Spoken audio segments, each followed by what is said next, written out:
रात के ठीक 10 बजे नर्मदा एक्सप्रेस ट्रेन ने कटरा स्टेशन से रेंगना शुरू किया और कुछ ही पलों में रफ्तार पकड़ ली। कंपार्टमेंट में सभी मुसाफिर अपना सामान व्यवस्थित कर चुके थे और आराम की मुद्रा में आ गए थे। नेहा ने भी अपनी लोअर बर्थ पर कमर टिकाई। कमर टिकाते ही उसकी नजर सामने वाली बर्थ पर पड़ी, जहां अभी तक जो साहब बैठे थे अब मुंह खुला छोड़ खर्राटों भरी गहरी नींद में जा चुके थे। नेहा की निगाह उनके ऊपर वाली बर्थ की ओर गई तो देखा कि एक नौजवान अपनी छाती पर मोबाइल रख कानों में ईयरफोन लगाए गानों की धुन में मस्त था। नेहा को नींद नहीं आ रही थी। उसके ऊपर वाली बर्थ पर कोई हलचल नहीं थी। उस पर सामान रखा था और वह सामान रखने वाला शख्स उसी कंपार्टमेंट के एक कोने में अपने दोस्त से कारोबार की बातें कर रहा था। रात गुजर गई। नेहा लेटी रही पर नींद नहीं आई। सुबह के करीब 5 बज चुके थे। वह नौजवान जो अपने ही संसार में मग्न था उठा और वॉशरूम चला गया। जब वह लौटा तो उसका चेहरा तरोताजा दिख रहा था।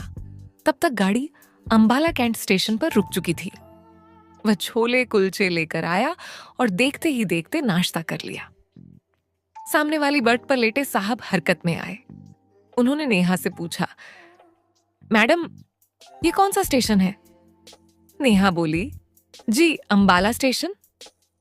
इतने में ट्रेन दोबारा चल पड़ी। साहब बोले, अरे चाय वाला नहीं आया क्या अब तक? नेहा मुस्कुराई, कई बार आया था लेकिन आप सो रहे थे। साहब चाय की तलब में फिर से अपनी बर्थ पर लुढ़क गए और थोड़ी देर बाद फिर खर्राटों की आवाजें आने लगी। नेहा ने ऊपर वाली बर्थ की तरफ देखा तो वह नौजवान अब कोई उपन्यास पढ़ने में डूबा हुआ था। न जाने क्यों वह नेहा को अच्छा लगने लगा था।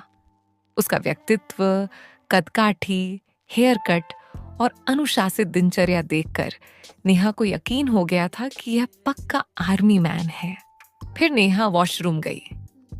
लौटकर जब आई तो होठों को गुलाबी किया, आंखों में काजल डाला, चेहरे को निखारा और जुल्फों को संवारा। वापसी में उसकी नजरें दूर से ही उस नौजवान पर टिक गईं। वह उपन्यास में डूबा था। नेहा ने ठोकर लगने का बहाना कर उसका ध्यान खींचने की कोशिश की, पर सब व्यर्थ। वह खिसियाई सी खिड़की के पास बैठ गई और बाहर देखने लगी। करीब 8 बजे ट्रेन पानीपत स्टेशन पर रुकी तो नेहा ने ऊपर वाले नौजवान को देख फिर से सामने वाले साहब को पुकारा, जी उठिए, गाड़ी स्टेशन पर खड़ी है। चाय नाश्ता सब कुछ है यहाँ। थैंक यू, चाय पीने का बहुत मन था, साहब बोले। इसलिए तो उठाया। नेहा हंसी, मैं जानती हूं आप चाय की तलब में ही सो गए थे। चाय वाला आया, साहब ने चाय ली और पैसे दिए। फिर आलू पूरी वाला आया तो वो भी उन्होंने ले ली। नेहा की निगाह फिर ऊपर गई। वह नौजवान अभी भी किताब में ही खोया था। चाय नाश्ते के बाद जब साहब ने बर्थ खाली की तो नौजवान ने नीचे झांकते हुए कहा, सर, अगर आप बैठ रहे हैं तो मैं बर्थ नीचे कर लूं? हाँ, क्यों नहीं, साहब बोले। अब वह नौजवान नीचे आ चुका था, नेहा के ठीक सामने।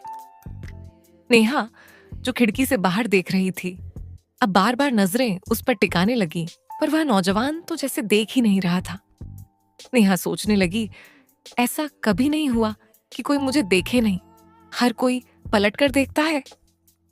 उसी सोच में थी कि उस नौजवान ने पानी की बोतल उसकी तरफ बढ़ाई। मैडम, पानी लीजिए। नेहा मुस्कुराई और बोतल से कुछ घूंट पी लिए।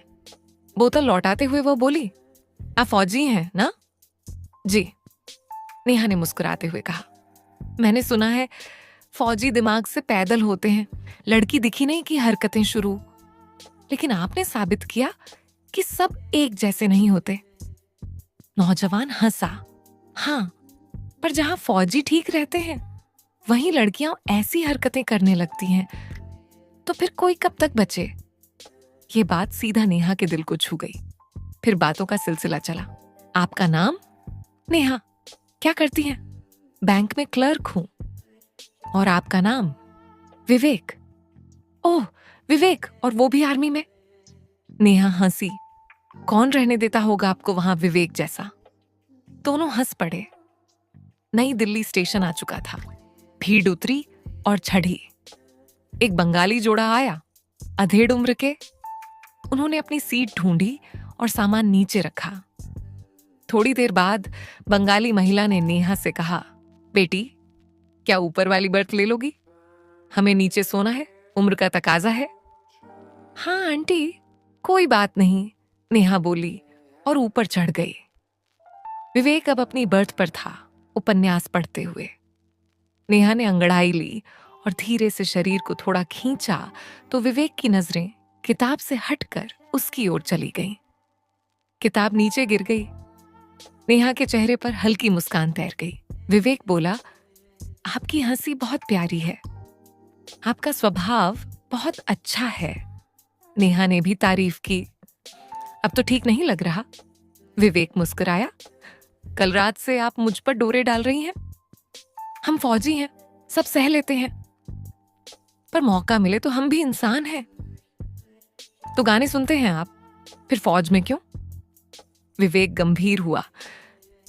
एक लड़की थी, उसे आर्मी वाले पसंद थे, उसी के लिए फौज में चला गया। अब तो आपकी बीवी होगी।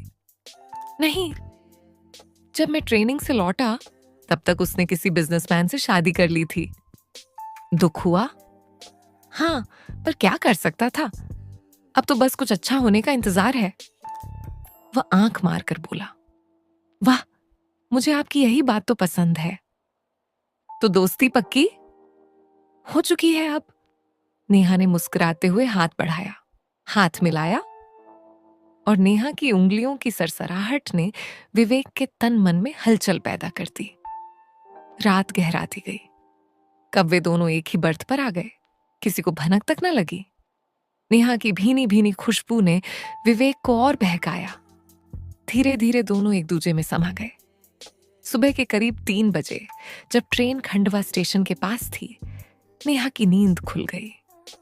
वह धीरे से विवेक की बाहों से निकली, कपड़े ठीक किए और एक चिट्ठी लिखकर उसके सिरहाने रख दी।